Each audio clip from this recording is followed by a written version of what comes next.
ঠাকুর ঠাকুর, রক্ষে করো ঠাকুর। কি গো, আজ কি আর ঝড় বন্ধ হবে না? সেই কখন থেকে শুরু হয়েছে।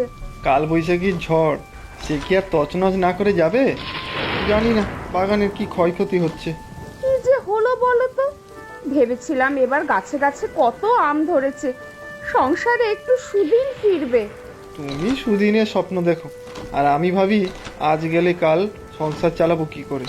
ঝড় বৃষ্টি বন্ধ হলে বাইরে একবার গিয়ে দেখতে হবে ক্ষয়ক্ষতি কত কি হলো। না না, এই রাতে দুর্যোগের মধ্যে বাইরে যাবার দরকার নেই। কাল সকালে যা হবার দেখা যাবে। ঠাকুর ঠাকুর।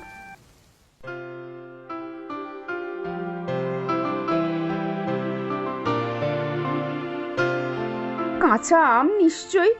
ইস, শুধু তাই, দুটো গাছের ডালও ভেঙে পড়েছে। তাও ভাগ্যি বাড়িঘরের কোনো ক্ষতি হয়নি। আমগুলো কি হাটে বিক্রি করে দেবে নাকি? আজ না, আজ হাটেও লোক বিশেষ হবে না। তাছাড়াও কাল তো প্রচুর কাঁচা আম পড়েছে সব বাগানে, তাই দামও খুব কম পাবো। তাহলে আমগুলো বারান্দায় তুলে রাখো, আমি উঠানটা পরিষ্কার করে দিচ্ছি। ও নেপু দাদা, শুনছো? হ্যাঁ রে তপন, কি হয়েছে? তাড়াতাড়ি চলো, সবাই ডাকতে পাঠালো তোমাকে। আমি যাব? কোথায়? ওই শিবু দাদুর বাসায়। কাল ঝড়ে ভেঙে পড়েছে ওই বাড়ির দেওয়াল। বলিস কি, শিবু দাদুর অত বড় বাড়ি ঝড়ে ভেঙে পড়লো? তা হবে না, কতদিনের পুরনো নড়ঝড়ে বাড়ি। দাদু ঠিক আছে তো? হ্যাঁ, তবে পায়ে ভালোই চোট পেয়েছে, মনও খুব খারাপ। শুধু তোমাকে খুঁজছে। তোমাদের আত্মীয় হয়তো। আত্মীয় মানে জ্ঞাতি হয়, আমার দাদুর খুড়তুতো ভাই। মানে তোমারও দাদু। চলো তাহলে। হ্যাঁ রে চল। এই শিখা, আমি একটু আসছি। যাচ্ছ? খেয়ে যাবে না? না, তুমি কাজ সেরে নাও, এসে খাবো। এই তো নৃপেন এসে গিয়েছে। এই যে শিবু বাবু, আপনার সেই নাতি এসেছে। কে এসেছে? নেপু? হ্যাঁ দাদু, এখন কেমন আছো? কেমন আছি তা তো দেখছিসই, বাড়িটাও গেল। আমি আর বাঁচবো না রে বাপু। ও কথা বলছো কেন? কিচ্ছু হবে না তোমার। হওয়ার আর কি বাকি আছে? এতদিনের পুরনো পৈতৃক বাড়ি সব হুড়মুড়িয়ে পড়লো। তাও তো আপনার কোনো ক্ষতি হয়নি, সেটাই সৌভাগ্য। এদিকের ঘরটা তো বেশ দিব্যি আছে। সেটাই তো বলছি, একেবারে আমার ঘাড়ের উপর সব পড়লেই তো ল্যাটা চুকে যেত। এই একটা ঘরই বা টিকে থাকার কি দরকার ছিল? যাক, আপনার নাতি যখন চলে এসেছে তখন আমরা যাই। চলো হে রতন। এখন কি হবে রে নেপু? আমার তো চাল চুলো সব গেল। এখন আমি যাব কোথায়? তাই তো দেখছি, এই ঘরটার অবস্থাও ভালো নয়। ছাদের দিকে বড় একটা চিড় ধরেছে, প্লাস্টার খসে মাথায় পড়তে পারে। তাই তো বলছি রে নেপু। এ বাড়ি সারানো তো যাবে না মনে হচ্ছে। সব ভেঙে পরিষ্কার করে নতুন করে বাড়ি বানাতে হবে দেখছি।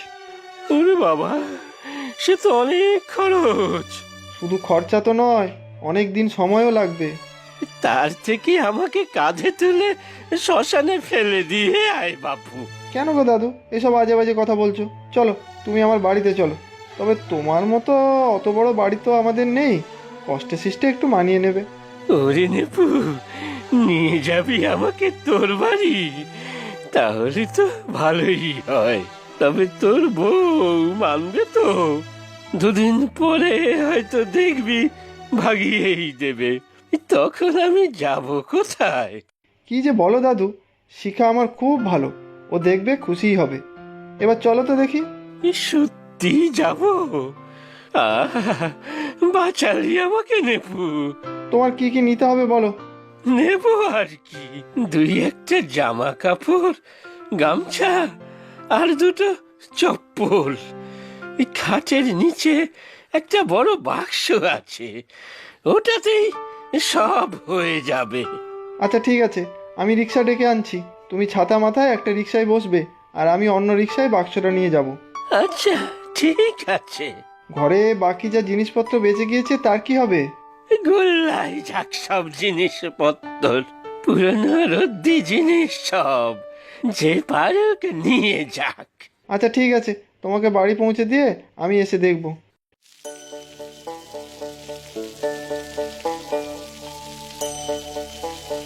এই দেখো শিখা, কাকে নিয়ে এসেছি। দাদু, আসুন আসুন।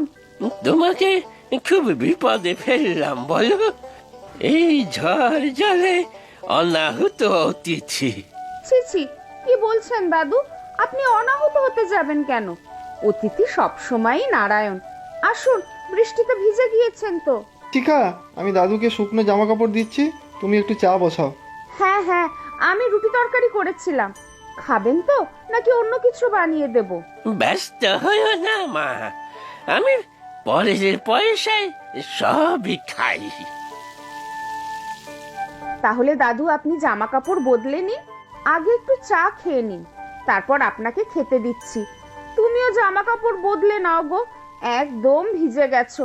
তারপর একসাথে খেতে বসে পড়ো। হ্যাঁ দাদু, চলো, এতক্ষণ ভিজে থাকা ভালো না, ঠান্ডা লেগে যেতে পারে। খেয়ে দিয়ে আরেকবার তোমার বাড়িতে যাব, দেখি কোনো প্রয়োজনীয় জিনিস তোমার রয়ে গেল কিনা। আমার বাড়ি যাবি আবার? আমার পুরনো জিনিসপত্র নিয়ে অত মাথা ব্যথা নেই। তবুও যাচ্ছিস যখন যা, দেখ কিছু পাস নাকি। আরেকটা রুটি দেব দাদু আপনাকে? তা দিলে মন্দ হয় না, খিদে তো পেয়েছে। অনেক দিন পর গরম গরম রুটি করে কেউ দিচ্ছে। শোনো না, বলছি যে তোমার যাওয়ার কি খুব দরকার আছে আজকে? কাল আকাশটা পরিষ্কার হলে গেলে ভালো হতো না? না না, রাতের বেলাতে অমন খোলা বাড়ি থাকলে চোরে সব নিয়ে যাবে। প্রয়োজনীয় জিনিস কিছু থাকতেও তো পারে। নিপ্রাণ পারলে দেখে আসুক না বৌমা, প্রত্যেক বাড়ি তো।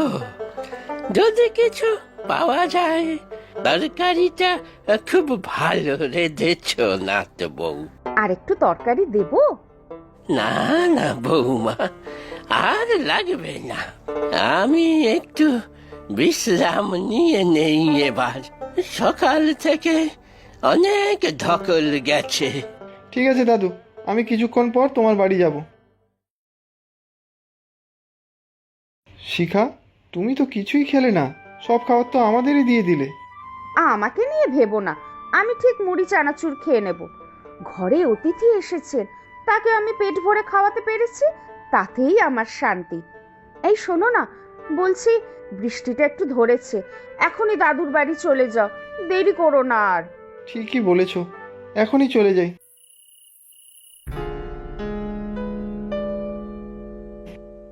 দাদুর বাড়ির অবস্থা তো খুব খারাপ, সব জায়গায় ফাটল ধরেছে। দাদুর কোনো জিনিসপত্র আর আছে বলে তো আমার মনে হয় না। ওই দিকের ঘরটাতে গিয়ে দেখে আসি।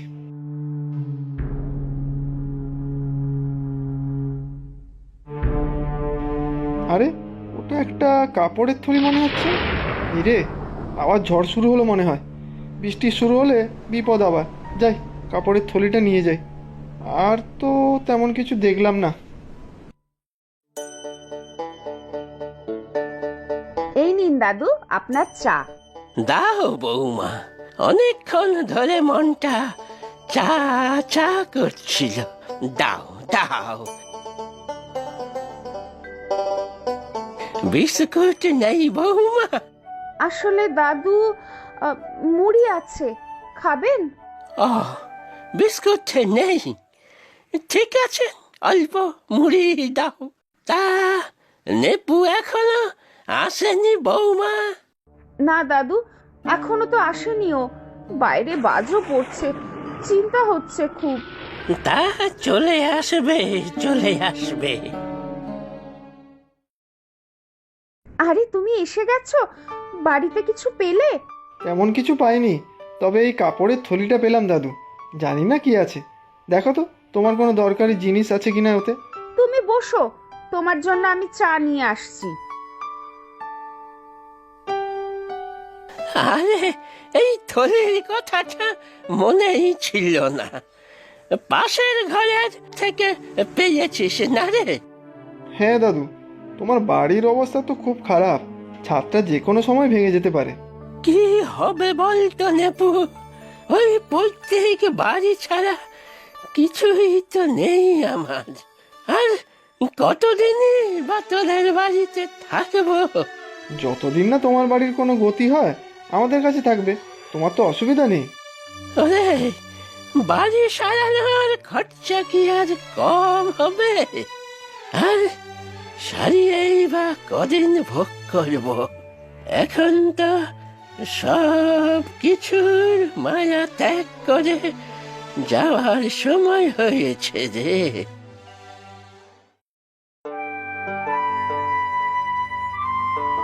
আপনি খামোখা চিন্তা করছেন দাদু, আমরা তো আপনার আপনজন। বিপদের দিনে আপনজনের সাথে থাকবেন না তো কোথায় থাকবেন? দাদু, শিখা তো ঠিকই বলেছে। নেপুরে, তুই বুঝতে পারছিস না, আমার ওই বাড়ি কি আর তাড়াতাড়ি সারানো যাবে? সে তো অনেক দিনের ব্যাপার। আপনার এই নাতি আছে তো, ঠিক কোনো ব্যবস্থা হয়ে যাবে। আপনারা চা খান, আমি বরং রাতের খাবারের ব্যবস্থা করি। এই শোনো, কাল একটু বিস্কুট নিয়ে এসো, বাড়িতে বিস্কুট শেষ। দাদু, তোমার ওই কাপড়ের পুল্লিতে কি আছে গো? খুলে তো দেখতে পারো। দেখবো দেখবো, ও তেমন কিছু না, এমনি থলিটা পড়েছিল ঘরে, খেয়ালই ছিল না। আচ্ছা শিখা, দাদুকে তো থাকতে বলে দিলাম, কিন্তু আমাদের দুজনেরই নুন আনতে পান্তা ফুরোয়। দাদুকে রাখবো কি করে সেটাই ভাবছি। আর বিস্কুট আনার পয়সা কোথায়? দাদুকে এনে মনে হচ্ছে ভুলই করলাম। ছি ছি, ও কি কথা? দাদু আমাদের অতিথি, অতিথি নারায়ণ, ওনার কেউ নেই। আমরা যদি ওনার পাশে না থাকি তাহলে কি করে হবে বলো তো? তুমি ওসব চিন্তা করো না তো। চিন্তা করবো না? আজকে রাতেও তো তুমি কম খেলে, এইভাবে কতদিন চলবে? কম খেয়েছি, না খেয়ে তো নেই। ঝড়ে যা আম পড়েছে, কদিন পরে হাটে বিক্রি করলেই ভালোই রোজগার হবে। তা ঠিক, সত্যিই শিখা, তোমার জবাব নেই। হয়েছে গো হয়েছে, তুমি বরং চিন্তা করো দাদুর বাড়ি সারাবে কিভাবে। সেটাই ভাবছি, অনেক টাকার ধাক্কা। দেখি কাল সকালে বৃষ্টি বাদল না থাকলে দাদুর বাড়ি আবার যাব, কতটা কি করা যাবে দেখে আসবো।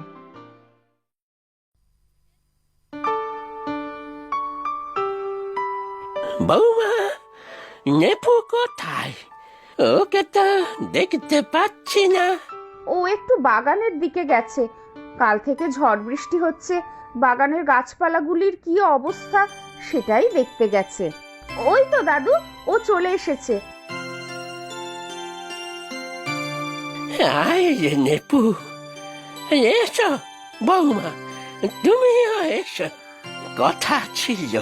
কি গো দাদু, কোনো দরকার আছে? ও দাদু, তুমি এই কাপড়ের পুল্লিটা পাশে রেখেছো কেন? বুঝলি রে নেপু, রাতে পুটলিটা খুলে দেখলাম বেশ কিছু টাকা রয়েছে এর মধ্যে। আমার মনেও ছিল না, সারা জীবন এত কিপটেমি করেছি, কোথায় কোথায় টাকা লুকিয়ে রাখতাম নিজেই জানি না। দিনগুলো আমার কেউ নেই, কোনোদিনও ভাবিনি যে এই টাকা বিপদের সময় কাজে লাগবে। এসব কি বলছো দাদু? হ্যাঁ রে নেপু, পুটলিটা নে, দেখলাম অনেক টাকা আছে, তোর কাজে লাগবে। না না দাদু, আমাদের কোনো টাকা লাগবে না, আপনি আমাদের অতিথি, আপনার থেকে টাকা নেব কেন? দূর সম্পর্কের আত্মীয় হয়েও তোমরা যে ভালোবাসা দিয়েছ, আমি আমি সত্যি ভাগ্যবান। এখানে যা টাকা আছে তাতে ভাঙা বাড়ি না সারিয়ে একটা নতুন বাড়ি বানানো যাবে। আমার অবর্তমানে তোমাদের নামে ওই বাড়ি লিখে যাব। তোমরা দুজনে কর্মঠ, ঠিক ওই বাড়িকে তোমরা কাজে লাগাতে পারবে। দাদু, তুমি আমাদের এত ভালোবাসো? দাদু, তুমি ভগবান। সত্যি অতিথি নারায়ণ।